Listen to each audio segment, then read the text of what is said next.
টাকা দিয়েছিলাম, আমার কাপড়ের সেই জামাটা দাও, আমি তাড়াতাড়ি বিবাহ করতে যাব। তো খলিফা বের হয়ে বলতেছে, জামা দিয়ে গেছিলেন কাপড়? আমি তো ভুলে গেছি। তো বলে, তোমার খলিফাগিরি ছুটায় ছাড়বো। বলেন কিনা আপনারা? জামা বানাই দিতে যদি দেরি করে কোন দর্জি, তার প্রতি খুশি হন না অখুশি হন? কথা বলেন না কেন? মহিলারা খুশি হয় না অখুশি হয়? শুধু দর্জির উপরে খুশি হয় না, স্বামীরে কয় তুমি আমার খোলা তালাক করো। কোন দর্জির কাছে আমার জামা ঠিক মতো বানায় নাই? আর মহিলাদের স্বভাব হলো, গোপালগঞ্জের মহিলারা একটু ব্যতিক্রম।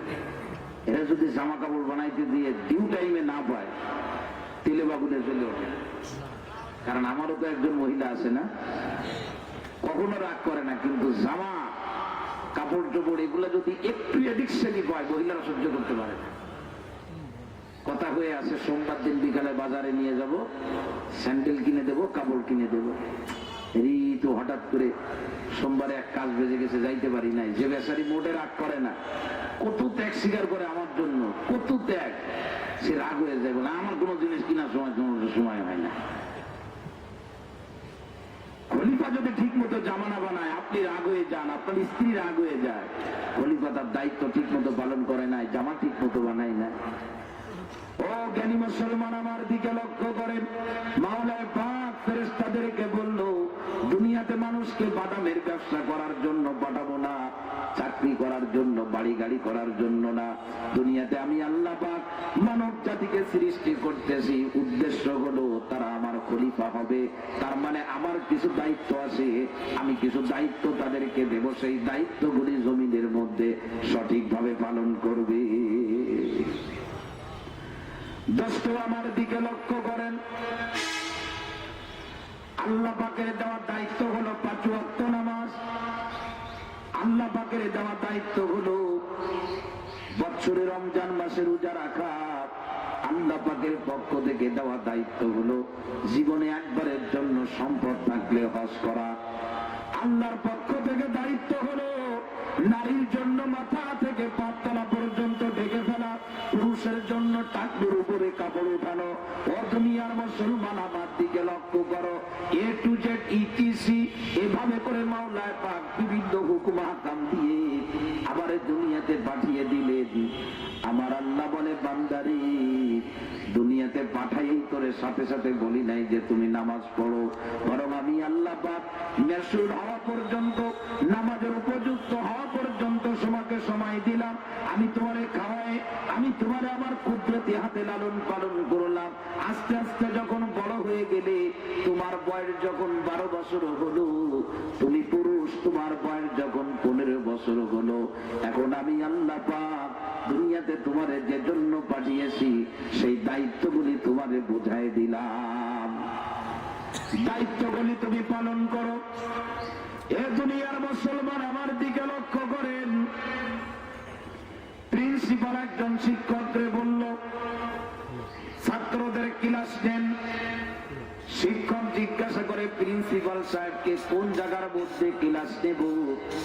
যদি বলে গোপালগঞ্জের বিশ্ব রোডের মাঝখানে বসে তুমি ক্লাস নাও, এটা হবে অযৌক্তিক কথা, ঠিক কিনা বলেন?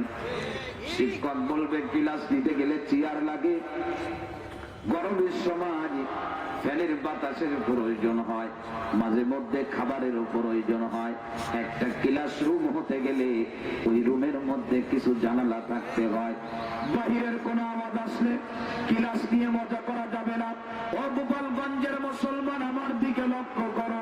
মায়ের পেট থেকে তুমি বের হলে 15টা বছর পর্যন্ত মাওলানা পাক তার কুদরতি হাতের মধ্যে তোমার সুন্দর করে লালিত পালিত করে একদম একটা প্রাপ্ত বয়স্ক হওয়া পর্যন্ত তোমারে নিয়ে গেল। এখন আমার আল্লাহ বলে, ও আব্দুল কুদ্দুস, তুমি নামাজ পড়ো। প্রশ্ন করবেন, কোন জায়গায় দাঁড়িয়ে পড়বো, কোন ছাদের নিচে দাঁড়িয়ে পড়বো? নামাজ পড়তে গেলে তো ঘামিয়ে যাব, বাতাসের প্রয়োজন হবে। ও দোস্ত, ক্ষুধা লাগবে, খাবারের প্রয়োজন হবে। আমি নামাজ পড়তে যাব, আমার তো অমুক অমুক জিনিসের দরকার হবে। আমার আল্লাহ পাক কোরআনে কারিমের মধ্যে বলেন, আমার খলিফাগিরি করার কোনো বিকল্প নাই। যা যা দরকার হবে আমার খলিফাগিরি করার জন্য, আমি আল্লাহ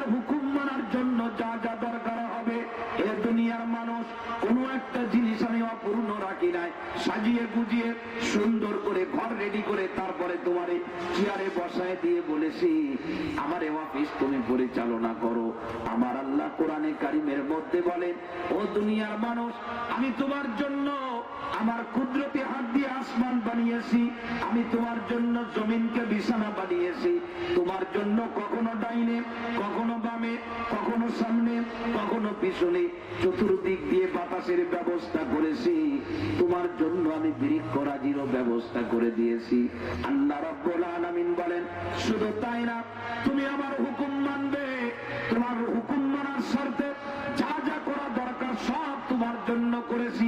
কি করেছি তুমি শোনো, ওয়ালাকাদ কাররামনা বানি আদামা, ওয়ালাকাদ কাররামনা বানি আদামা ওয়া হামালনাহুম ফিল বাররি ওয়াল বাহরি ওয়া রাযাকনাহুম মিনাত তাইয়্যিবাত ওয়া ফাদ্দালনাহুম আলা কাসীরিন মিম্মান খালাকনা তাফদীলা। আল্লাহ রাব্বুল আলামিন বলেন, এ দুনিয়ার মুসলমান আমার দিকে লক্ষ্য করেন। প্রিন্সিপাল স্যার কলেজ চালাইতে গেলে যেমন শিক্ষকরা তাকে মানলে তার কলেজ চালাইতে সুবিধা হয়, আমার আল্লাহ বলে, মানুষ তুমি আমার হুকুম মানবা, দুনিয়াতে আমার খলিফাগিরি করবা, আমার প্রতিনিধিত্ব তুমি করবা। এজন্য আমি আল্লাহ পাক আসমান আর জমিনের ভিতরে সব থেকে সম্মানের আসনে তোমারে বসায় দিয়েছি। জমিনের উপরে তোমার চলার যোগ্যতা দিয়েছি, পানির উপরে চলারও তোমার যোগ্যতা দিয়েছি।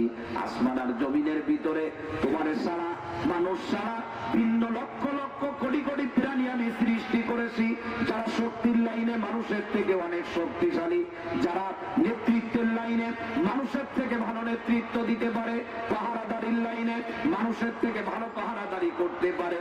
আমার আল্লাহ পাক বলেন, মানুষ সারা পৃথিবীতে আর যত প্রাণী আছে সেগুলি আমার প্রতিনিধিত্ব করবে, এজন্য তাদেরকে বানাইনি, বরং মানুষ আমার প্রতিনিধিত্ব করবে। এ মানুষের সাহায্য আর খেদমত করার জন্য আমি আল্লাহ পাক ওই প্রাণীগুলিরে বানিয়েছি। কেউ যেন শক্তির বড়াই দেখায় মানুষের উপরে নেতৃত্ব করার আশা করতে না পারে, এজন্য আমার আল্লাহ বলেন, হাতির গায়ে শক্তি থাকতে পারে, কিন্তু আমি আল্লাহ পাক হাতির উপরে মানুষকে ফজিলত দান করেছি। আর হাতিরে বলে দিয়েছি, খবরদার, মানুষ যা বলবে মানুষের হুকুমের বাহিরে কোনো কাজ করতে পারবা না। অসংখ্য নিয়ামত দিয়ে আল্লাহ আমাকে আপনাকে সাজিয়েছেন, এমন কোন নিয়ামত নাই যার অভাবে আপনি বলবেন যে কি করে নামাজ পড়বো, এত গরমে নামাজ পড়া যায়, কি করব, ক্ষুধা লাগছে খাইতে পারি না, পেটে ক্ষুধা নিয়ে কি নামাজ পড়া যায়? আল্লাহ বলে না, এই কথা বলতে পারবা না। এজন্য আমি আল্লাহ ওয়ারাযাকনাহুম মিনাত তাইয়্যিবাত, সুন্দর সুন্দর, অসুন্দর না, ফ্রেশ, নিট এন্ড ক্লিন ভালো ভালো খাবারের ব্যবস্থা তোমাদের জন্য করেছি। একটা কুকুর সেও খায়, কিন্তু ময়লা আবর্জনা খায়, খায় না? হ্যাঁ, গরু ছাগল, গরুর সামনে খেলকুটা দিয়ে দেন, খেলকুটা তো খায়, ওর মধ্যে কোনো হাওয়া যাওয়া দিলে সেটাও খায়, ঠিক কিনা বলে? আল্লাহ বলে, আমি মানুষ এরকম খেলকুটার মধ্যে হাওয়া যাওয়া খাওয়াই নাই, ময়লা আবর্জনা মানুষকে খাওয়াই না, বরং আমি আল্লাহ পাক মানুষকে চুষে চুষে বাছাই করে দুনিয়া থেকে সমস্ত ভালো ভালো রিজিক আমি আল্লাহ তাআলা মানুষের জন্য রেখে দিই। তার জন্য রেখে দিয়েছে, জোরে বলেন। ধান গাছে ধান হয়, ধান গাছে ধান হয়, ধানের ভিতরে চাউল হয়, মাওলায় পাক চাউলটা বের করে রেখে দিল কার জন্য? জোরে বলেন। চাউলের গায়ে যে খোসা থাকে, খোসাটা রেখে দিল কার জন্য? জোরে বলেন। এ দুনিয়া গরু ছাগলের জন্য রেখে দিল। আল্লাহ যদি বলতো, হে মানুষ, তোমরা খাবা ওই ভুসি আর গরুরে দিবা তোমরা চাউল, তাহলে অভিযোগ করতে পারেন, আল্লাহ ভালোটা খাবে একজন আর আমি নামাজ পড়বো, তা হবে না। আমার আল্লাহ কয়, এই অভিযোগ আমারে কেউ দিতে পারবে না যে আমার থেকে ভালো খাবার অন্য লোককে দিয়ে কেন আমার কাছ থেকে তুমি দায়িত্ব চাও। আল্লাহ পাক বলেন, হে মানুষ, এই আসমান জমিনে তোমার যেমন খাবারের দরকার হয়, পৃথিবীতে অন্যান্য প্রাণীরও খাবারের দরকার হয়। আল্লাহ পাক বলেন, আমি আমার কুদরতি হাত, আমার ফয়সালার মাধ্যমে ওই খাবারের ভিতরে উত্তম খাবারটা রেখেছি তোমার জন্য, আর খারাপ যেগুলো আছে নিম্নমানের গুলা রেখে দিয়েছি অন্য প্রাণীদের জন্য। অথচ ওই প্রাণীগুলা নিম্নমানের খাবার খেয়ে আমার হুকুম মানে, আর তুমি দামি খাবার খেয়ে আমার হুকুম মানো না। কি বলে? বেতন কত? আমার বেতন 1 লাখ, খাদেমের বেতন হলো 10,000। খাদেমের 5 ওয়াক্ত নামাজে মসজিদে পাওয়া যায়, আমারে মাসের মধ্যে একদিনও দেখা যায় না।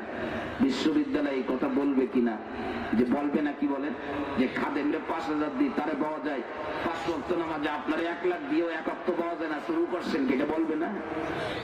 প্রিন্সিপাল যদি এটা জিজ্ঞাসা করতে পারে, ভাইস চ্যান্সেলর, অফিসের প্রধান, তো মাওলায় পাক আপনারা কি জিজ্ঞাসা করতে পারবে না যে আমি সমুদ্রের তলদেশ থেকে, জমিনের তলদেশ থেকে তোমার নিট অ্যান্ড ক্লিন ফ্রেশ বৃষ্টি পানি উঠায় তোমার মুখের মধ্যে দিয়েছিলাম, আর গরুগুলা ওই পুকুরের মধ্যে ময়লা পানি খেয়েছিল, ওই পানি খেয়ে গরু মুখটা উঁচু করে বলেছিল আলহামদুলিল্লাহ, এ মানুষ তোরে আমি জমিনের নিচ থেকে পানি উঠে খাওয়াইলাম, তুই একটাবার বলতে পারলি না আলহামদুলিল্লাহ?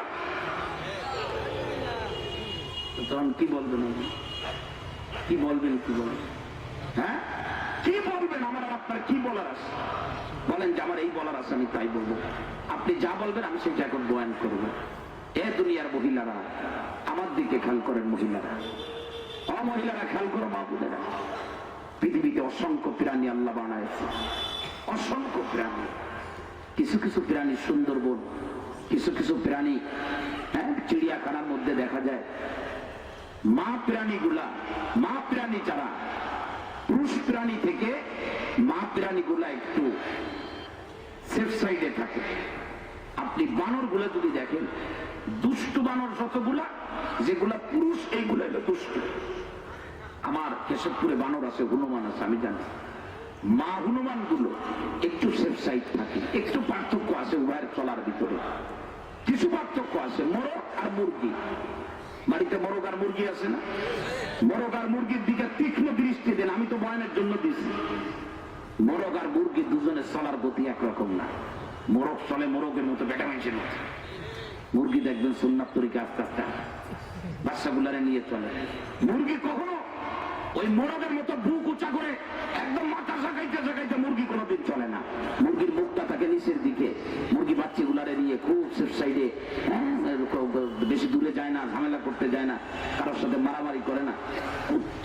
কুত্তাগুলা যে মারামারি করে, আমার চোখে এখনো পড়ে নাই যে মহিলা কুত্তাগুলা কোনো জায়গায় মারামারি করছে। ওর পুরুষ যেগুলো, এগুলো শয়তানি করে বেশি। রাস্তায় মাহফিল করে যখন ফিরি, রাত্রে দেখি রাস্তার মধ্যে 2-1টা কুত্তা আসে, ওগুলো যদি দাঁড়ানো হয় তো দাঁড়ায় দেখবেন এগুলো পুরুষ, কারণ ওই পিছনে 2টা আসছে। কিন্তু দুনিয়াতে আজকে মহিলারা পুরুষের মতো চলা শুরু করছে, সব পুরুষের মতো চলছে। হয় না, এভাবে চলতে পারে না। একটা বড় বাস আর একটা ছোট প্রাইভেট, দুটো একরকম চলতে পারে না। আরে বাস তো সে পিক আপ দিলেই তার 120 কিলোমিটার বাই বেগে চলবে, এইভাবেই তারা বানানো হয়েছে। কিন্তু প্রাইভেট যদি চিন্তা করে আমি বাসের সাথে পাল্লা দেবো, পারবে না। এটাই বাস্তবতা। বিমান আকাশ দিয়ে ওড়ে, সেটাও যাত্রী টানে। আর আমাদের খুলনার টাউন সার্ভিসও যাত্রী টানে, সেটা জমিন দিয়ে চলে। এখন টাউন সার্ভিস যদি মনে করে আমি বিমানের মতো চলবো, তাহলে টাউন সার্ভিস খুঁজে পাওয়া যাবে ডাস্টবিনে, ঠিক কিনা ধরে বলে। দুনিয়ার মুসলমান, আমার দিকে লক্ষ্য করো। আল্লাহ রাব্বুল আলামিন আসমান এবং জমিনের মধ্যে আমাকে মানুষ না বানায় কুত্তা বিড়াল বানাইতে পারতেন, আমারে মানুষ না বানায় গরু বানাইতে পারতেন, আমারে মানুষ না বানায় বৃক্ষ বানাইতে পারতেন, আমারে মানুষ না বানায় যদি গরু বানাইতো, ও দোস্ত গরুর জবাব গত কুরবানিতে আমারে কুরবানি করে ফেলাইতো মানুষ। আমারে যদি ছাগল বানাইতো, দোস্ত ছাগলের গোশতের দাম মানুষ আমারে নিয়ে কুটার মধ্যে ভরে রাখতো। আমার দিকে লক্ষ্য করো, মাওলা পাক আমাকে মায়ের পেট থেকে মানুষ করে দুনিয়াতে পাঠাইলেন। আর আমার আল্লাহ বলে, দুনিয়ার মানুষ, পৃথিবীতে যত প্রাণী আছে সব প্রাণীর উপরে তোমার সম্মানের আসন দিয়ে দিলাম, আর তোমার খেদমতের জন্য অসংখ্য নিয়ামত রাজি আমি আল্লাহ বানায় রাখছি। আল্লাহ পাক আমার জন্য, আপনার জন্য কত নিয়ামত বানাইছেন আপনি যদি গণনা করা শুরু করে দেন, 1 2 3 4 5 6। এ দোস্ত, এই কলেজের ভিতরে কতগুলো ফ্যান আছে, যদি একজন শিক্ষককে বলা হয় গুনতে গুনে শেষ করতে পারবে, ঠিক কিনা জোরে বলেন। ফ্যান চলতেছে, ফ্যানের বাতাসের গতি কত, কি পরিমাণে বাতাস ফ্যান থেকে বের হচ্ছে, এটাও মাপার জন্য যন্ত্র আছে, ঠিক কিনা জোরে বলেন। আমার আল্লাহ বলেন, কিন্তু মানুষ তোমরা শুনে রাখো, আমার নাফরমানি করো, তোমরা নামাজ পড়ো না, জিকির করো না, তেলাওয়াত করো না, তোমরা টাকুর উপরে কাপড় পরতে পারো না, পর্দা করতে পারো না, জিকির তেলাওয়াত তোমাদের ভালো লাগে না, হালাল হারামের মধ্যে পার্থক্য করে চলতে ভালো লাগে না। এ শিক্ষিত সমাজ হাত দুইটা ধরে বলি, ওই আল্লাহ পাক বলেন, এ দুনিয়ার মানুষ আমারে এমনি ভুলে গেলে, তুমি একটা জামা বানাইতে দিয়ে আসছিলার 500 টাকা দিয়ে যদি তুমি খলিফারে দল পাকড় করতে পারো, আমি আল্লাহকে তোমারে দল পাকড় করতে পারবো না। আলাম তারাও আন্নাল্লাহা সাখখারা লাকুম মা ফিস সামাওয়াতি ওয়া মা ফিল আরদ, আসমান এবং জমিনের ভিতরে যত কিছু আছে, প্রাণী বলো আর যা বলো, মাওলা পাক বলে আমি এই সব প্রাণীগুলি রে আমি আল্লাহ পাক আমার কুদরতি হুকুমের মাধ্যমে তাদেরকে তোমাদের অধীনস্থ করে দিছি। কে অধীনস্থ করছেন জোরে বলেন? আল্লাহ যদি অধীনস্থ করে না দিতেন, দোস্ত এই গোপালগঞ্জে যে পরিমাণে বৃক্ষরাজি আছে আপনার বাড়ি থেকে বের হইতে পারতেন না। তার কারণ পাখি আপনার উপরে চলে না নিচে চলে? জোরে বলেন, আরো জোরে বলেন, আরো জোরে বলেন। উপরে একটা ভাড়াটিয়া আছে, আমি নিচতলায় থাকি, ওই ভাড়াটিয়ার পোলাপান এত জোরে জোরে চলাফেরা করে, ফুটবল খেলে, কখনো ক্রিকেট খেলে, লাফালাফি করে, ফালাফালি করে, আমার রাত্রে ঘুম হয় না। মাঝে মধ্যে উপর থেকে পানি ফেলাই, জানালা দিয়ে আমার ঘরের মধ্যে ঢুকে, আমি উপরে যাই বলে এই পানি ফেলাই না কেন বলেন না? কিন্তু আসমানে কত পাখি আছে না জীবন যাপন করতেছে। আপনি গাছতলায় দাঁড়ায় আছেন, উপরে তাকায় দেখবেন পাখি আর পাখি। এই পাখিগুলি যদি কিচ্ছু করা লাগতো না, শুধু পাখিগুলা সমানে পায়খানা করে, গোপালগঞ্জ শহরের লোক খুঁজে পাওয়া যাইত না। পাখি শুধু আকাশ দিয়ে উড়বে আর পাখি মনে মনে বলবে বেনামাজি যে কয়টা আছে পায়খানা করবো সব কয়টার মাথায়। আপনার বাসার কোন লাইন ছিল? কথা বলেন না। কিন্তু কোন পাখি কি আপনার গায়ে পায়খানা করে? কেউ করে না। এই যে করে না, নিষেধটা করছে। আরো জোরে বলেন, আরো জোরে বলেন, কে নিষেধ করছে? মাঝে মধ্যে কিছু ব্যতিক্রম হয়, কিছু পাখি দেখেন পায়খানা করে দেয়। আমার উস্তাদ হযরত মাওলানা মুফতি মানসুরুল হক সাহেব হুজুর মাঝে মধ্যে বয়ানে বলতেন, জামিয়া রহমানিয়ায় ওই যে মাঝে মধ্যে দুই একটা পাখি পায়খানা করে দেয়, আমাদের মতো বেনামাজি গুলারে আল্লাহ দেখায় নামাজ পড়, নতুবা এইরকম পায়খানা করলে তোদের উপায় হতো কি? দুই একটা পাখি আছে না, তুমি এমন করে পায়খানা করে একদম জাগা মতো পড়বে না, পড়বে মুখে ঢুকে কিন্তু পড়ে না, মুখের মধ্যে পড়ে না, হয় জামাই পড়ে, নয় মাথায় পড়ে, নাইলে এইদিকে পড়ে। পাখি কয় একদম, এরপরে যদি নামাজ না পড়ো তো মুখ হা করবো, ওই সময় দিয়ে দেবো মুখে। নিষেধ করছে কে? জোরে বলেন, আরো জোরে বলেন কে? এ দোস্ত, আমি আমার কথা, আমি তো প্রাইভেটের পিছনে বসে বসে কোরআন শরীফের 21 নম্বর পারা সূরাতুল লুকমানের আয়াতটা দেখতে দেখতে আসতেছিলাম, আর মনে মনে বলতেছিলাম আজকের বঙ্গবন্ধু কলেজের মাঠে আমার মুসলমানদের আল্লাহ পাক আমার জবান দিয়ে কি বের করবে জানি না। চিন্তা করতেছিলাম কি কি বলা দরকার, কারণ এই কলেজের মাঠটা কেমন যেন আমার কাছে বড় প্রিয় মাঠ। আমার দিকে লক্ষ্য করেন, এ দুনিয়ার মুসলমান বিষাক্ত সাপ, আচ্ছা বিষাক্ত না হোক, এটা বিষাক্ত ছাড়াই মনে করেন দুড়া সাপ, কি সাপ? কার কার দেখলে ভয় লাগে না? হাতুসি করে তো ভয় লাগে না? হ্যাঁ, ভয় লাগে না? কেমন ভয় লাগে বলেন? কেমন ভয় লাগে? কেমন ভয় লাগে এর ব্যাখ্যা তো আল্লাহ পাক আমার সাথে দেখাই দিয়েছে, যেহেতু আমি বয়ান করব। রাজমিস্ত্রি ডাকছি, ঠান্ডা গরমের যে মেশিন আছে, গিজার মেশিন, এটা তো বাথরুমের ফলসাদের মধ্যে থাকে। তো গত বছর শীতে ব্যবহার করছি, এবছর শীতে আবার ব্যবহার করা লাগবে, তো এটা তো একটু সার্ভিসিং করা দরকার। তো একজন পাম্প মিস্ত্রিকে বললাম, তুমি ছাদের পরে ওঠো, 2 তলায়, কিন্তু 2 তলায় থাকি, 2 তলা আমার বাথরুমের ছাদে উঠাই দিলাম। মাপুনটা ভালো করে শোনেন, যারা নামাজ পড়েন না, পর্দা করেন না, পর্দা ছাড়া যখন বাইরে বেরোন, তখন যদি আল্লাহ একটা পাগলা কুকুরের বাইরে তাবলা স্যান্ডেল থাকবে এক জায়গায়, আপনারা বাজার আর এক জায়গায়, কিন্তু কুকুর আপনার দিক তাকায় পায়, কিচ্ছু বলতেছে না, শুধু আল্লাহ নিষেধ করছে তাই, নতুবা তোমার সোজা করতে আমার লাঠি লাগতো না। ঠিক না বেঠিক জোরে বলেন? কুকুর মাঝে মধ্যে পাগলা হয়ে গেলে শহরের লোক বেরোইতে পারে? কথা বলেন না? কুকুরে কামড়াইলে মানুষ মারা যায় না? বিষাক্ত কুকুর চাই কিনা বলেন? কিন্তু কুকুর গুলা যে কামড়ায় না, আপনার দিক তাকায় তাকায়, যে আপনারা শ্রদ্ধা করে, মহব্বত করে, ভালোবাসে, এই বাসায় কে? এ বাসায় আরে পকেট মাত্র ধরা খাইলে মাই খাবে, এই ভয় আপনার পকেটে হাত দেয় না, কিন্তু হিংস্র কুকুর আপনার দিকে তাকায় থাকে, আপনারা কিছু বলে না, কার হুকুমে বলে না? আমার মাওলার পাকের অর্ডারে বলে না। শেষ করে দেবেন। যারা দাঁড়ায় আছে দাঁড়ায় থাকে, অনেকের আছে বসার থেকে দাঁড়াইলে সুবিধা বেশি, আসে না এরকম অনেকে? আল্লাহ আমার দিক খেয়াল করে, অন্যদিকে আমার জেহেনটা সরাই দিলে বয়ান অল্প সময় করে, খেয়াল করেন আমার দিকে। এখন আমি এরে বলছি, তুমি ওঠো বাবা, উপরে ওঠো। সাপ কি জিনিস? এই সাপ দুনিয়াতে হাজার হাজার লক্ষ লক্ষ আছে। আল্লাহ যদি শুধু বলতো যে গোপালগঞ্জে বিভিন্ন ডুবা এবং নালার মধ্যে যত সাপ আসো এ সিজনে থাকতে পারবো না, সব গোপালগঞ্জে যাও, মাননীয় প্রধানমন্ত্রীর কাছে দরখাস্ত করেও কাজ হইতো না। ঠিক কিনা? কথা সত্য না মিথ্যা? এখন ওরে উঠাইছি ফলসাদের উপরে, ও উঠছে সিঁড়ি দিয়ে, আমি নিচে দাঁড়ানো আমার ঘরের মধ্যে বেডরুমে, ও উঠে ফলসাদের মধ্যে ঢুকছে, ঢুকে ভাই এমন করে বেরোয় আসছে মনে হইলো যে পিছন দিয়ে মনে হয় এই আইএস আসতেছে, মনে হয় আইএস, বুঝেন তো? তাহলে কি ব্যাপার, কি হলো? মানে হুজুর সর্বনাশ, ছাদের উপরে সাপ, এই ছাদের উপরে সাপ, ফলসাদের উপরে। আচ্ছা 2 তলা বিল্ডিং, ফলসাদের উপরে সাপ আসবে কোথার থেকে? তুমি কি পাগল? যেমন জেঠি জেঠি হবে তুমি সাপ মনে করছ? বলে না হুজুরের জেঠি না, একটা সাপ আমি দেখছি। এখন আমি ওরে তো গরম দিচ্ছি, তুমি কিসের মিস্ত্রি? ফলসাদের উপরে সাদর ফেলে সাপ উঠবে কিভাবে 2 তলায়? পাগলের মতো কথা বলে যাও। ওরে আমি ঠিক ছাড়ি দিচ্ছি, কিন্তু আমার কিন্তু সাহস হচ্ছে না, আমি উঠি। এইটা তো মানুষের কাছে বলা যাবে না, যাবে তাহলে তো আমার কাজ হবে না।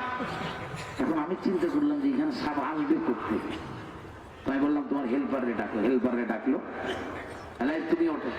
তো সে উঠলো উপরে, উঠে যে দেখে যে সত্যি একটা সাপ। এটা যে কোত্থেকে আসছে আমার মাথায় কাজ করে না। 2 তলা বিল্ডিং এর ফল সাপ, বাথরুমে এর উপরে সাপ উঠে গেছে। পরে বললাম মারো। এইটা পরে আমি যা বুঝলাম, এটা ওই যে কি সাপ বলে, ঘরসিতা সাপ নাকি, এ নাকি কাউরে কামড়ায় না, খেতাবালির মধ্যেও থাকে। তো এইরকম সাপ হবে। ও বেচারা উঠে লাঠি দিয়ে বাড়ি মারছে, আমার মনে হয় বাড়ি মারার আগে মরে গেছে এমন অবস্থা। পরে নামায় নিয়ে আসলো ছোট্ট একটা সাপ এইটুকু। তাই দেখে মিস্ত্রি ভয় পেয়েছে, আর আমার ভয় আমি কারোর কাছে বলি না, আল্লাহ জানে, মূসা নবীর মতো। সাপ, এই সাপগুলিরে যদি আল্লাহ পাক বলে দিত যে ফজরের নামাজে যেগুলা ওঠে না আজান দিল, প্রত্যেকটা বাড়ি চিনায় দেবে এক একজন। বলবে যে ফজরের আজান হবে সবে সাদেক, তোমরা এক একটা সাপ যে এক একজনের ঘরে ঢুকবা। যার ঘুম যেমন সাপ হবে তেমন, যার ঘুম একটু বেশি তার সাপটা হবে অজাগা, আর যার মোটামুটি ঘুম ভেঙে যায় কিছু দেখার আগে তারটা হবে দোলা সাপ। এরকম এক একটা সাপ যদি আল্লাহ এক একজনের ঘরে ঢুকাইতেন, ঘেসেন না, শুধু চিন্তা করেন যে তাহলে অবস্থা হতো কি। আল্লাহ বলে এরকম সাপ তোমারে তাড়া করবে না, কুকুর তোমারে তাড়া করবে না। সুন্দরবনে যারা গেছেন, সুন্দরবনের কাছে একটা জায়গা আছে, যে জায়গাটার নামটা হলো নলিয়ান, কালাবগি। এরপরে আর কোন গ্রাম না। এই দক্ষিণ কালাবগি হলো দক্ষিণ কালাবগি, উত্তর কালাবগি হলো শেষ জায়গা। এরপরে বাংলাদেশের আর কোন জায়গা নাই, এরপরে হলো সুন্দরবন। আমার মনে হয় দুনিয়ারও এটা একটা এক প্রান্ত, এরপরে আর কোনো মানুষ নাই। দুষ্ট সুন্দরবন এবং কালাবগি এর মাঝখানে যে ছোট্ট খালটা আছে, এই খালটা হলো এতটুকু খাল যে সাতটায় পার হওয়া যায়। ওই এলাকার মানুষ বলে হুজুর মাঝে মধ্যে বাঘ এই খাল পার হয়ে আমাদের এলাকায় ঢুকে কোনো মানুষকে মেরে যায়। আমার প্রশ্ন হলো, সুন্দরবনের হিংস্র বাঘগুলি যদি চিন্তা করে, এই কালাবগির লোকজন আগে টিভি চিনত না, মোবাইল চিনত না, এখন সারা রাত বসে বসে সিনেমা দেখে। এদেরকে সোজা করার জন্য মুফতি আব্দুল কুদ্দুস বয়ান করেও পারতেছে না, সরমনার পীর সাহেবও পারে না, তবলিগালারা হাত পা ধরে এদেরকে 3 দিনে বের করতে পারে না। ওই সুন্দরবনের বাঘগুলিরে যদি আমার আল্লাহ বলতো, ও বাঘ একসঙ্গে ঢুকবা কালাবগিতে, কাউরে কামড়ানোর দরকার নাই, খাওয়ার দরকার নাই, শুধু যে দাঁড়ায় থাকবা, প্রত্যেকে 60 চিল্লার নিয়াত করতো, লেখার লোক খুঁজে পাওয়া যাইতো না। আল্লাহ রাব্বুল আলামিন বলেন তা হবে না। তার কারণ হলো, আলাম তারাউ, হে দুনিয়ার মানুষ তোমরা কি দেখো না, আন্নাল্লাহ সাখখারা লাকুম মা ফিস সামাওয়াতি ওয়া মা ফিল আরদি, আসমানের জমিনের ভিতরে যত প্রাণী আছে, আল্লাহ পাক বলে ও দুনিয়ার মানুষ তুমি আমার ইবাদত করো না, কিন্তু তুমি কি দেখো না আসমান আর জমিনের সব সৃষ্টি জীবগুলারে আমি আল্লাহ পাক তোমাদের অধীনস্থ, অনুগত, এবং তোমাদের হুকুমের ভিতরে তাদেরকে শামিল করে দিয়েছি। কে বলতেছেন এই কথা? নাকি আমার কথা? আমার কথা নাকি? এ দোস্ত, গোপালগঞ্জে কয় ফুট নিচে পানি পাওয়া যায়? ভালো পানি পাওয়া যায় কয় ফুট নিচে বলেন? লেয়ার কত ফুটে? কত ফুটে? কথা বলেন না কেন? কথা বলেন। কারোর বাড়ি কি কলপতের না ডিপ টিউবওয়েল কি কারোর বাড়িতে নাই? কত ফুটে পানি আছে বলেন না কেন? 160 ফুটে পানি পাওয়া যায়। আর আমি আব্দুল কুদ্দুস যে জায়গার মধ্যে বাড়ি করছি 0 পয়েন্টে, আমার বাড়ির এলাকায় পানি পাওয়া যায় না। 425 ফুটে পাওয়া যায় শ্যালোর পানি। লবণ পানি খাওয়া যায় না, গোসল করা যায় না। চুলগুলির মধ্যে আপনার কি যেন আটা আটা হয়ে যায় গোসল করলে। আমার দিকে লক্ষ্য করে, ওই জায়গার ভিতরে আমি থাকি বিভাগীয় শহরে, আপনারা থাকেন জেলা শহরে। জেলা শহরে মাওলায় পাক পানি রাখছে 150 ফুটের মাথায় ভালো পানি, আর বিভাগীয় শহরে মাওলা 150 ফুট তো দূরের কথা, 425 ফুটে পানি নাই। দোস্ত, দীর্ঘদিন ধরে বড় কষ্টে ছিলাম। মনে মনে বলতাম বাড়ি বিক্রি করে দিয়ে ভাড়া বাড়ি চলে যাব। এভাবে খাওয়ার পানি কিনে তো পারা যাবে না। বোঝানোর জন্য বলতেছি, ওরে মাওলায় পাকের নাফরমানি কেমনে করব? এই দৃশ্যগুলি যখন নিজের চোখের সামনে আসে, এই জবান দিয়ে তখন মাওলায় পাকের নাম ছাড়া আর ভিন্ন কারণ নাম বের করা সম্ভব হয় না। এজন্য পানি খেয়ে বলি আলহামদুলিল্লাহ, মিষ্টি খেয়ে বলি আলহামদুলিল্লাহ। গাছের একটা ফল যদি কেউ দান করে, তারে কিছু বলার আগে বলি আলহামদুলিল্লাহ। ওরে দুনিয়ার মুসলমান, কেউ যদি জগের পানি ফেলে ফেলে দেয়, আর গিলাসটা মুখে নিয়ে যখন এক ঢোক পানি পান করি, নিজের অজান্তে মুখ থেকে বের হয় আলহামদুলিল্লাহ। তার কারণ হলো 150 ফুটে মিষ্টি পানি পান, আর আমরা মিষ্টি পানি পাই হলো 1500 ফুটে।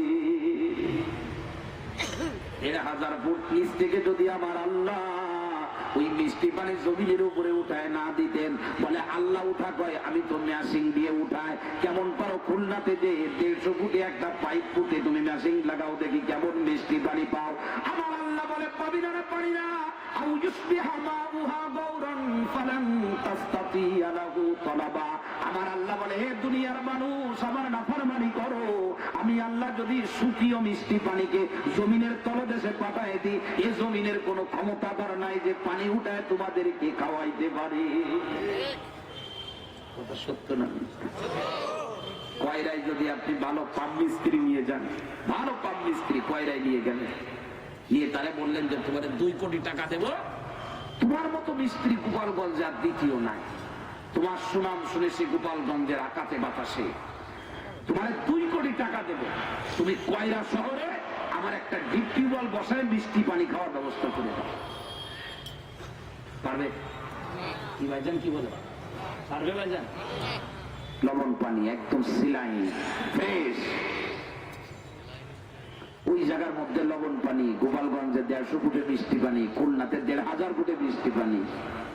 এই পানির ব্যবস্থা করে নেওয়ালা কে?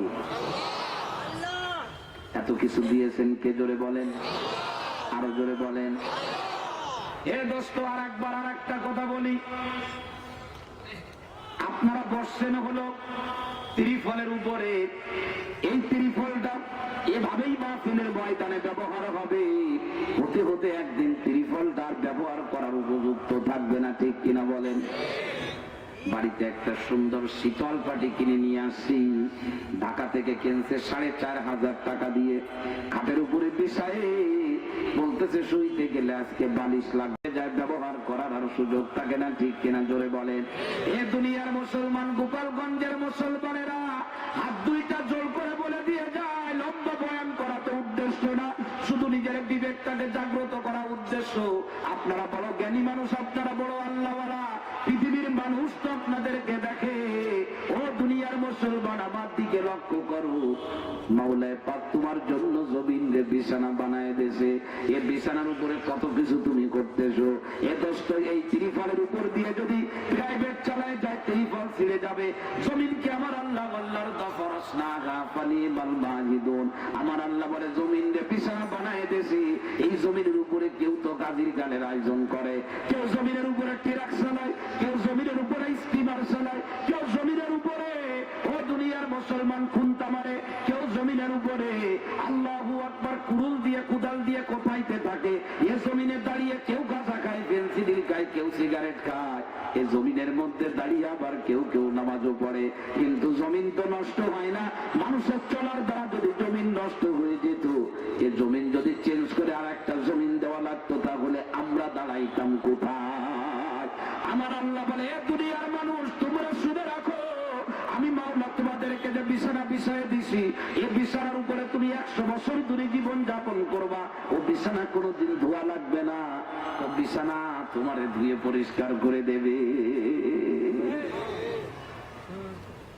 কথা বুঝে আসছে?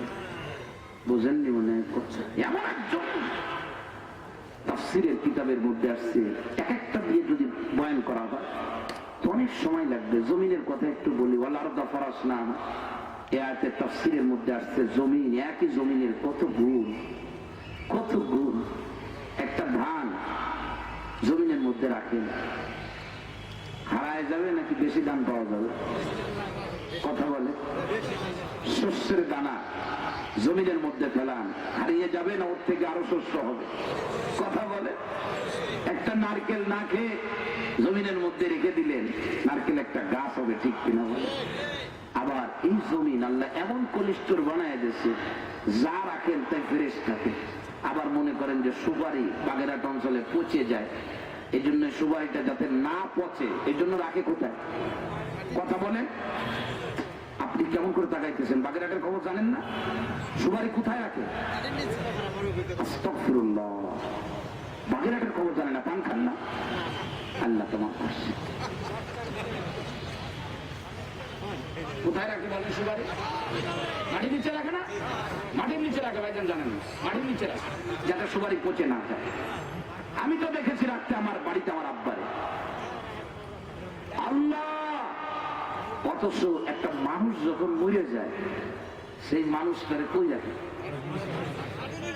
তখন থেকে আর একটা গাছ গজায় না ধানের মতো, অথবা মাটির নিচে রেখে দিল, তো এইটা পচে নাই, যেমন ছিল তেমন আছে, বন্ধ।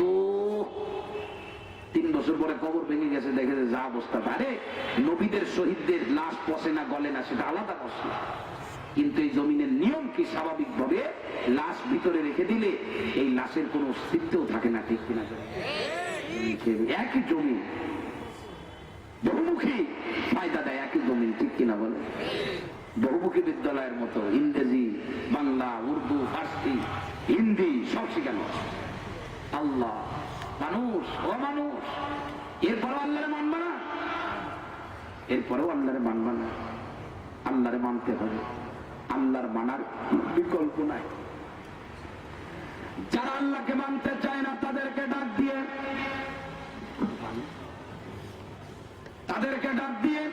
আমার আল্লাহ পাক কোরআনে কারীমের মধ্যে বলেন, এর পিছনে যে সমস্ত মাবুদ বসে আছেন, বড় মহব্বত করেন, নামটা শুনলে দৌড়ে আসেন বয়ান শোনার জন্য, তাদেরকে বলি ভালো করে শোনেন। আল্লাহ পাক কি সুন্দর করে ডাক দিয়ে বলতেছে, তুমি আমারে মানো না? আলাম তারাউ আন্নাল্লাহা সাখখারা লাকুম মা ফিস সামাওয়াতি ওয়া মা ফিল আরদ, আসমান আর জমিনের ভিতরে যা আছে তুমি আল্লাহরে মানো না? ওই আল্লাহ তোমার খেদমতের জন্য আসমান জমিনের সবকিছুকে তোমার অনুগত করে দিয়েছেন। শুধু তাই না, ওয়া আসবাগা আলাইকুম নি'মাহু যাহিরাতাহু ওয়া বাতিনা, দেখা না দেখা, স্পষ্ট অস্পষ্ট, গোপন এবং সদর অসংখ্য নিয়ামত রাজি দিয়ে আল্লাহ পাক তোমাদেরকে ঢেকে রাখছে, যে নিয়ামত রাজির কারণে দুনিয়াতে তোমাদের কষ্ট হয় না, ঠিক কিনা? জোরে বলেন আল্লাহু আকবার, আল্লাহু আকবার। ও গোপালগঞ্জের মুসলমানেরা, বয়ান দীর্ঘায়িত করব না, 9:30 পর্যন্ত সর্বোচ্চ করতে পারবো, তারপরে আলপাড়া মাদ্রাসায় চলে যাব। আমি এতটুকু কথা বলি, ভালো করে শুনেন। আমরা যে আল্লাহরে মানি না, আল্লাহ পাক বলতেছে কেন তোমরা মানবা না? অনেক কিছু আমি তোমাদেরকে দিয়েছি, তোমাদেরকে সম্মান দিয়েছি, তোমাদেরকে পানির উপরে চলার মতো যোগ্যতাও আমি আল্লাহ পাক দান করেছি, তোমাদেরকে জমিনের মধ্যে চলার যোগ্যতা আমি আল্লাহ পাক দান করেছি।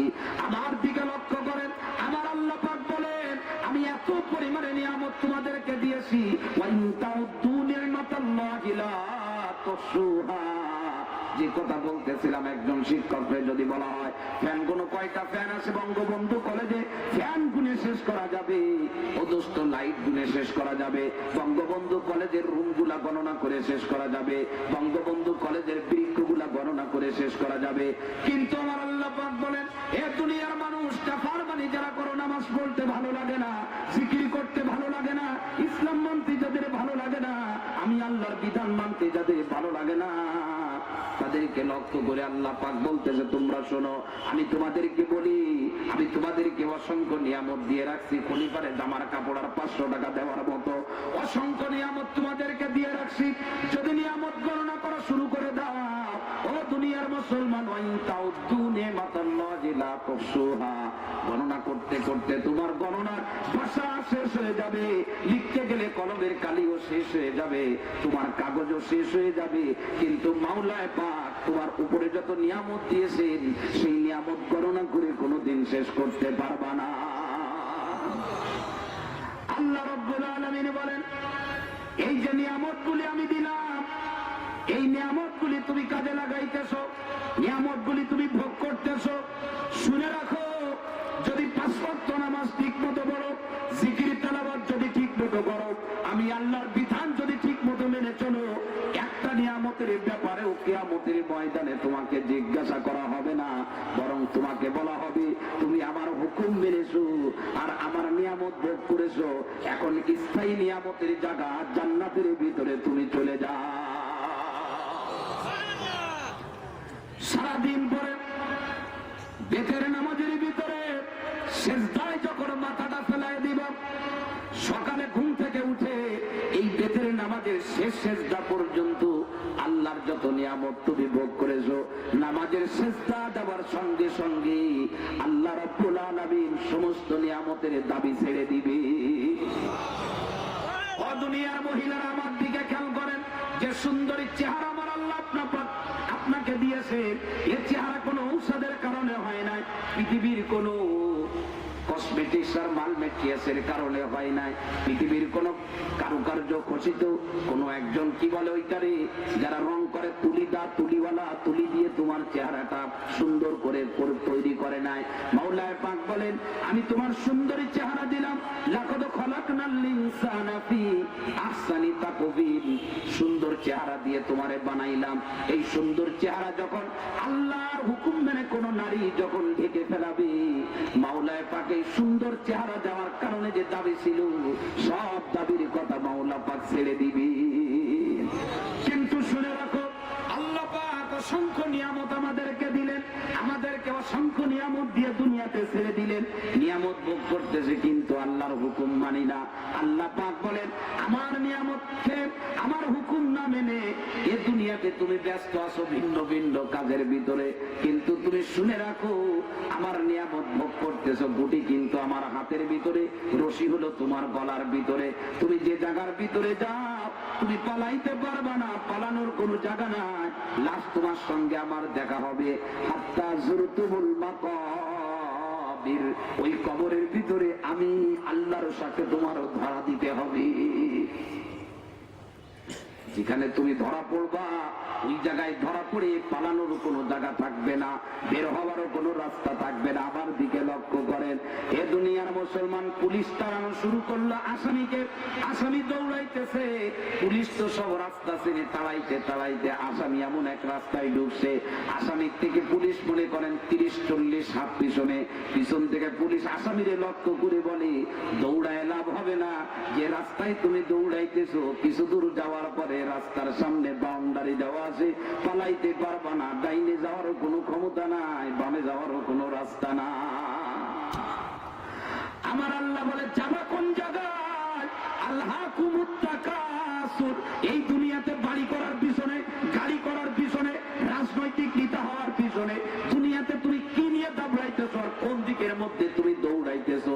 দৌড়ায় যাইতে পারবা না কোনো দিকে, এক জায়গায় তোমার যাওয়াই লাগবে, সেখানে তোমার ধরা দিতে হবে। সেই জায়গা হলো এই দুনিয়ায় তাফালিং দিতে দিতে হাত্তা যুরতুমুল মাকাবির, ধরা পড়বা কবরের ভিতরে কোন জায়গায়, জোরে বলে। আল্লাহ রাব্বুল আলামিন এই সূরার শেষে বলেন, কবরে যখন ধরা পড়ে যাবা, তুমি যদি ভালো হও, দিনদার হও, তাহলে কবর হবে তোমার জান্নাতের ঘাঁটি, আর যদি তুমি খারাপ হও, কবর হবে তোমার জন্য জাহান্নামের প্রথম ঘাঁটি। কবরে যখন ধরা পড়ে যাবা, বেরোনোর কোনো জায়গা নাই, ডাইনে কোনো রাস্তা নাই, বামেও কোনো রাস্তা নাই, পিছনেও কোনো রাস্তা নাই, সামনেও কোনো রাস্তা নাই। বের হওয়ারও কোনো উপায় আমার ফ্যামিলির লোকজন রাখে না, বাঁশ দিয়ে আর চাটাই দিয়ে পুরো কবরটাকে ঢেকে দিয়েছে, বের হতে আর পারবো না। এ দোস্ত আমার দিকে লক্ষ্য করেন, মাটির ওই কবরের ভিতরে তোমারে বসানো হবে, মাটির কবরে বসে তোমারে জিজ্ঞাসা করা হবে, মায়ের পেট থেকে বের হওয়ার পর 15টা বছর পর্যন্ত তোমার কোন হিসাবের খাতা আমি খুলি নাই, তোমার নামাজ পড়তে বলি নাই, জিকিরও করতে বলি নাই। 15 বছর পরে, মেয়েদের 12 বছর পরে আল্লাহ পাক হুকুম দেন, আল্লাহ পাক জিজ্ঞাসা করবেন, ও বান্দা 12 বছর পর্যন্ত 15 বছর পর্যন্ত কি করছো? তখন ছোট ছিলে, সব ছাড় দিয়ে দিলাম, ওগুলা জিজ্ঞাসা করবো না। কিন্তু 15 বছর যখন বয়স হয়ে গেল, তুমি যখন বুঝ সম্পন্ন হলে, বোধ শক্তি যখন তোমার হয়েছিল, আমি আল্লাহ পাক সমুদ্রের তলদেশ থেকে, জমিনের তলদেশ থেকে, সমুদ্রের তলদেশ থেকে মাছ তোমার মুখ পর্যন্ত পৌঁছায় দিলাম, জমিনের তলদেশ থেকে পানি উঠায় তোমার মুখের ভিতরে দিলাম। পানিটা যখন বুকের ভিতরে ঢুকছিল, তখন কি তোমার উচিত ছিল না আমি আল্লাহর জন্য তোমার জবান দিয়ে বের করা আলহামদুলিল্লাহ? আল্লাহ পাক জিজ্ঞাসা করবেন, সুম্মা লাতুসআলুন্না ইয়াওমাইযিন আনিন নাঈম। এক ঢোক পানির ব্যাপারেও আপনাকে জিজ্ঞাসা করা হবে। আল্লাহ পাক জিজ্ঞাসা করবে, ও আব্দুল গফুর, তুমি শোনো, তুমি রাত্রে ঘুমায় গেছিলে, বালিশে মাথা দিয়ে গায়ের জামাটা খুলে খালি গায়ে তুমি ঘুমায় গেছিলে। যখন তুমি ঘুমায় গেছিলে, একদম অচেতন হয়ে পড়েছিলে, তোমার কোনো খেয়াল ছিল না, তোমার পকেটের জিনিস তোরে বের করে নিয়ে গেছে, তাও তোমার জানা ছিল না, তোমার ঘরের মাল সম্পদ চোর নিয়ে গেছে, তাও তোমার জানা ছিল না। তুমি ওই ঘুমের ভিতরে মরে গেছো না বেঁচে আছো, কেউ বুঝতেও পারে না, এমন অবস্থা তোমার হয়েছিল। আমার আল্লাহ পাক জিজ্ঞাসা করবেন, আব্দুল গফুর, আমি আল্লাহ পাক যখন সুবহে সাদেক হলো, আমি আল্লাহ পাক আমার কুদরতি হাত তোমার মাথার ভিতরে দিয়ে ওই মৃত্যু অবস্থা থেকে আবার নতুন করে তোমার জীবন দান করেছিলাম। তোমার কি তখন উচিত ছিল না ফজরের নামাজটা মসজিদে যে জামাতের সাথে আদায় করা? তখন এইভাবে করে নিয়ামত ধরে ধরে প্রশ্ন করবে। দোস্ত আমার দিকে লক্ষ্য করেন, আমার আল্লাহ পাক বলবেন, ও আব্দুল গফুর, গোপালগঞ্জ শহরে বহু ভিক্ষুক তুমি দেখেছো ভিক্ষা করে বেড়ায়, আমি আল্লাহ তোমারে ভিক্ষুক বানাইলে তোমার কিছু করার ছিল না, আমি তোমারে ভিক্ষুক বানাইনি। ওই ভিক্ষুকেরা তোমার মতো 2টা হাত 2টা পা, তোমার মতোই কথা বলতে পারে, কিন্তু সে ভিক্ষুক আর তুমি হলে ধনী। আমি আল্লাহ যে তোমারে ধনী বানাইছিলাম, আমি কি দাবি করতে পারি না যে তুমি তোমার সম্পদ থেকে বছরে একটা বারের জন্য শতকরা 2.5% গরিব মিসকিনদের দিবা? তুমি কেন এই হুকুম পালন করনি? প্রত্যেকটা জিজ্ঞাসা করা হবে। হে যুবক বন্ধু, আমার দিকে লক্ষ্য করো, আমার আল্লাহ দাঁড় করাবে, আমাকে দাঁড় করে পাশে একটা পাগলকে দাঁড় করাবে। আল্লাহ বলবে, দেখো ওরে জমিনের মধ্যে পাগল বানায় রাখছিলাম, ওরে তোমার মতো যুবক, কিন্তু সে পাগল ছিল, আমি তো তোমারেও পাগল বানাইতে পারতাম। ও পাগল হওয়ার কারণে মসজিদে যায় নাই, তুমি সুস্থ হয়েও তো মসজিদে যাও নাই। বলো, আমি আল্লাহকে তোমার কাছে মসজিদে যাওয়াটা দাবি করতে পারি না? এ দোস্ত আমার দিকে লক্ষ্য করেন, আমি চোখের পানি বন্ধ রাখতে পারি না। চুয়াডাঙ্গায় যাচ্ছিলাম মাহফিলে, ট্রেনের যে নামাজ ঘর থাকে, প্রেয়ার রুম থাকে, এই রুমের ভিতরে আমি শুয়ে আছি। 3টা ট্রেনে চুয়াডাঙ্গায় যাচ্ছে, শুয়ে আছি। হঠাৎ করে নামাজ ঘরের মধ্যে চেঁচামেচি শুরু করে, কে চেঁচামেচি? তো আমি ঘুম ভেঙে গেছি, উঠছি। আসরের নামাজের পর দিয়ে মাগরিবের নামাজের আগ মুহূর্ত, যুবকেরা যারা ঘন্টার পর ঘন্টা টিভি দেখো, নামাজ পড়ো না, জিকির করো না, তেলাওয়াত করো না, আমিও তোমাদের মতোই যুবক। খুব ভালো করে বলতেছে, হাত 2টা ধরে, কেউ মনে কষ্ট নিয়ে নেই। তো চোখ খুলে গেছে, দেখতে চাই কিরে কি চেঁচামেচি করে। দেখি যে এক যুবক, মুখে তার দাড়ি, গোল পাঞ্জাবি গায়ে, মাথায় টুপি, যুবকের মাঝের মধ্যে রশি বাঁধা, 2 মুরব্বী রশিটা ধরে দাঁড়ায় আছে। আল্লাহ! তো আমি জিজ্ঞাসা করলাম, মুরব্বী কি ব্যাপার, আপনারা রশি বাঁধছেন কেন? তো একজন মুরব্বী আমার দিকে ইশারা করে বলছে, থাকেন, কথা বলেন না। তো আমি চুপ হয়ে গেলাম। কিছু সময় পর ওই যুবক বসে পড়লো, মাজার থেকে রশিটা খুললো। মুরব্বীরা রশি খুলে ভাস করে মুরব্বীদের কাছে একটা হ্যান্ড ব্যাগ আছে, ব্যাগের মধ্যে রেখে দিল। আমার প্রশ্ন যে রশি বাঁধলো কে? আমি মুরব্বীদের মধ্যে একজনকে ডাক দিয়ে জিজ্ঞাসা করলাম, বলে বাবা আমাদের বাড়ি হলো কাঠালিয়া, ওই মুরব্বীর বড় ছেলে হলো এই ছেলেটা, এই সরসিনা মাদ্রাসা থেকে কামিল পাস, বিবাহ করছে, 4-5টা ছেলে পেলে আছে। ছেলেটা সব ভালো, কিন্তু একটু মাথায় সমস্যা। সব ভালো, চেহারা ভালো, মুখে দাড়ি, লম্বা জামা গায়ে, কিন্তু মাথায় সমস্যা। মাঝে মধ্যে এই সমস্যা খুব বিকট রূপ ধারণ করে, তখন আর ওর কাছে কেউ থাকতে পারে না। মাথায় সমস্যা। কোথায় নিয়ে যাচ্ছে? বলে কিছুদিনের জন্য ওরে পাবনায় রেখে আসবে। আল্লাহ, আল্লাহ যে আমারে পাগল বানাইতে, বয়ান করতে পারতাম না, আমারে নিয়ে পাবনায় রেখে আসতে। সুস্থতা দিলে, বয়ান করার ক্ষমতা দিলে, হাঁটা চলার ক্ষমতা দিলে, সেই মাওলায় পাক সবসময় ডাকেন না? সারা দিনে 5 বার ডাকে, সারা বছরে 1 মাস ডাকে, সারা জীবনে একবারের জন্য ডাকে। আমি সেই মাওলায় ডাকে কি সাড়া দেব না? এর থেকে নির্মম আর নির্দয়ের আর কি পরিচয় হতে পারে? সামান্য একটা জামার কাপড় ধরাই দিয়ে, 500 টাকা ধরাই দিয়ে তুমি একজন দর্জির উপরে তোমার কর্তৃত্ব এবং নেতৃত্ব দেখাইতেছো। মাওলায় পাক তোমাকে অসংখ্য নিয়ামত দিয়ে ঢেকে রাখছে। ওই মাওলায় পাক কিন্তু দুনিয়াতে দেখাইলে দেখাইতে পারতেন, দেখাবেন না। সুযোগ দিতেছেন, মৃত্যুর আগেও যদি ভালো হও, পিছনের কোনোটা ধরা হবে না। কিন্তু এই অবস্থায় যদি কবরে ঢোকো, কিয়ামতের ময়দানে একটা নিয়ামতের হিসাব দেওয়া ছাড়া এক পা সামনে আগাইতে পারবা না। প্রত্যেকটা নিয়ামতে পাই টু পাই হিসাব আপনার কাছ থেকে নেওয়া হবে, আমার কাছ থেকে নেওয়া হবে। কে বলেছেন এই কথা? জোরে বলেন। আল্লাহ রাব্বুল আলামিন বলেন, সুম্মা লাতুসআলুন্না ইয়াওমাইযিন আনিন নাঈম। প্রত্যেকটা নিয়ামতের ব্যাপারে তোমার জিজ্ঞাসা করা হবে। এজন্য গোপালগঞ্জের মুসলমানেরা 2 পা 2টা ধরে, হাত 2টা ধরে বিনয়ের সঙ্গে অত্যন্ত নরম স্বর দিয়ে আমার মা বোনদেরকে বলে যায়, আপনাদেরকেও বলে যায়, এ দোস্ত ইসলামের হুকুম হাকাম এখন আমাদের কারোর কাছে আর অস্পষ্ট নাই। আমরা অস্ট্রেলিয়ার মরুভূমিতে থাকি না যে আমরা আল্লাহর হুকুম জানি না। আমরা এমন শহরে থাকি, মসজিদে বয়ান শুনি, তাবলীগের বয়ান, চরমনার বয়ান, মাহফিলের বয়ান, উলামায়ে কেরামের মুখের কথা, এই শুনতে শুনতে মাওলানা পাকের হুকুম হাকাম কোনটা জানতে আমাদের আর বাদ নাই। এখন বাদাতে শুধু মানা। কি বলে?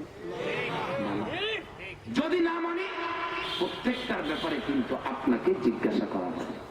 এই জন্য মেহেরবানি করে বের হওয়ার আগে যে হোটেলে ঢুকছেন, হোটেলে ঢুকে আচ্ছা করে খাচ্ছেন, বের হওয়ার আগে পকেট চেক করেন। গেটে কিন্তু গেটম্যান দাঁড়ানো আছে। দুনিয়াতে খাচ্ছ, কি পরিমাণে ভোগ করতেছো, এই ভোগ করে যদি টাকা না দিতে পারো, হিসাব না দিতে পারো, খবর আছে কিন্তু। এখন হিসাব দেওয়া, কি করে হিসাব দেব? যে পরিমাণে মায়ের বুকে দুধ খেয়েছি, সেই দুধের হিসাব দিতে পারবো? 1 কৌটা দুধের দাম কত? একটা বক্স দুধ কিনতে গেলে 350 টাকা লাগে। আর মায়ের বুকে দুধ খেয়েছি, সেই দুধের তো কোনো দাম দেয়নি। মাওলানা পাক বলে, কোনো দাম দেয়া লাগবে না, আমার হুকুম মান সব মাফ করে দেব। হুকুম মানবি না, দাম দেওয়া ছাড়া 1 পাও সামনে বাড়তে পারবি না। কথা বুঝে আসছে? হোটেলের মধ্যে খেয়েছে, খেয়ে দেখে পকেটে হাত দিয়ে দেখে টাকা নেই। খাইছে তো জম খাওয়া, ইলিশ মাছ, মাওয়ার ইলিশ, পদ্মার ইলিশ সব খাইছে, টাকা নাই। এখন কি করবে? তো বলতেছে মেসে কর্মচারীদের জিজ্ঞাসা করাই, তোমাদের হোটেলের মালিককে? তো বলতেছে মালিক এই পাশের রুমে বসা আছে। রুমের মধ্যে গেছে, যে বলতেছে আসসালামু আলাইকুম। ওয়ালাইকুম আসসালাম। ভাইজান আপনার দেশের বাড়ি কোথায়?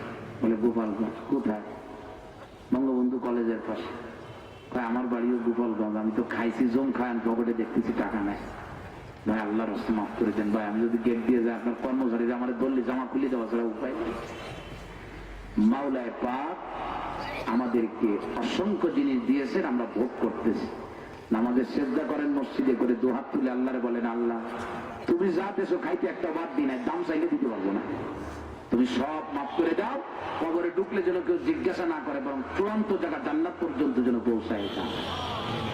এই জন্য মাওলানা পাকের ইবাদত বন্দেগী যারা করবে, নিয়ামতের কোনো হিসাব তাদের দেওয়া লাগবে না।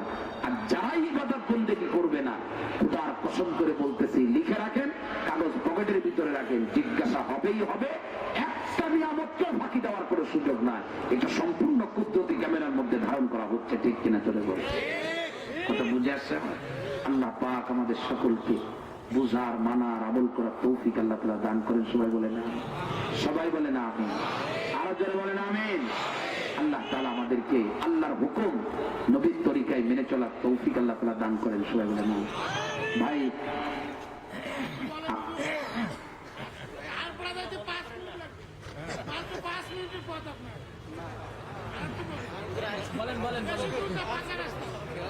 বলি আগে কথা শোনেন, কথা শোনেন। মাওলানা ইসমাইল সাহেব ভবানীপুরের মহতামি, উনি আমার মোবাইল করছে, আমার আরো আগে যাওয়ার কথা বলছিল। আমি বললাম না ভাইজানদের সাথে ওয়াদা করছি 9:30 পর্যন্ত বয়ান করব।